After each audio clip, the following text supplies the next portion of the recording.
Lanjut dulu. Ya. Jadi dari sini saya baru menyampaikan ternyata memang di beberapa kitab suci kata gunung ini menjadi simbolisasi dari puncaknya kesadaran.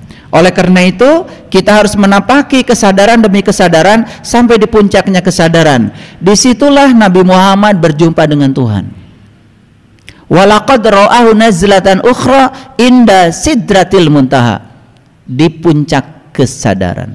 Selama ini kalau cerita sidratil muntaha, kalau diceritakan orang bohong, selalu sidratil muntaha itu ke sana. Sana. Makanya kan kata-kata mereka selalu kacau itu. Aku mau tergantung yang di atas. Di atas apa? Di atas pohon. Di atas langit lagi. Begitu ditanya tahu langit? Nggak tahu. Langit itu nggak ada. Yang ada ruang kosong antar planet. Yang langit dikatakan di Quran itu yang mana? Langit itu cerita puncak kesadaran. Kesadaranmu itu langit. Makanya ada lapis langit, ada 7 lapis langit.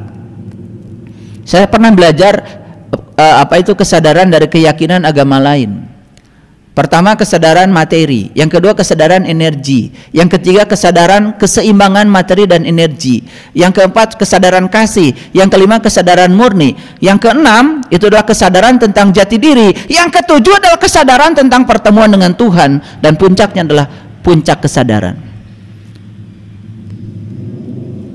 Makanya Bung Karno memproklamirkan negara ini 17 bulan 8. 17 itu adalah simbolisasi kunci untuk memerdekakan diri, dan 8 itu adalah lapisan kesadaran.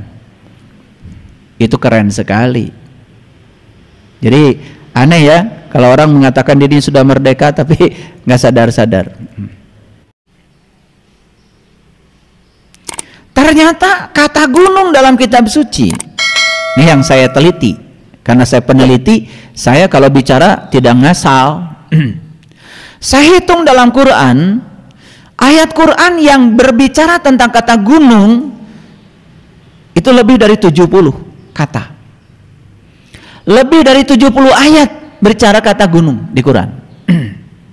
Saya coba teliti kitab suci dari keyakinan lain.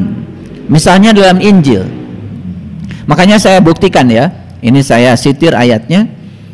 Ternyata dalam Injil juga kata gunung sama ya, seperti yang ada dalam Quran. Saya baca Dhammapada. Saya baca kitabnya Lao Tse. Saya baca tulisannya Krishnamurti. Ternyata beliau juga berbicara hal yang sama. Jadi gunung itu adalah simbolisasi dari ketinggian. Gunung itu adalah simbolisasi dari puncaknya kesadaran. Dalam bahasa Quran sering disebut Sidratil Muntaha, puncaknya kesadaran. Makanya para nabi, para rasul bertemu Tuhan di puncak kesadarannya. Dalam tradisi keyakinan lain, saya melihat ada keyakinan yang tidak pernah menyebut kata Tuhan, tetapi mereka menyebut Tuhan itu sebagai kesadaran tertinggi. Itu lebih keren lagi tuh.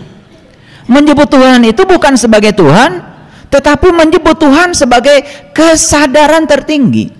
Karena begitu seseorang berada di kesadaran tertinggi, udah pasti dia memiliki kepribadian Tuhan. Begitu orang yang berada di kesadaran rendah, dalam kegelapan, jelas dia sedang mengalami ketiadaan Tuhan. Dia sedang mengalami ketiadaan cahaya. Makanya kebaikan dan keburukan itu sebetulnya, kebaikan itu adalah kehadiran Tuhan, dan keburukan itu ketidakhadiran Tuhan. Kegelapan dengan cahaya bedanya, cahaya itu kehadirannya, sedangkan kegelapan itu ketidakhadiran cahaya. Jadi orang yang melakukan kejahatan itu gara-gara di dalam dirinya tidak ada cahaya.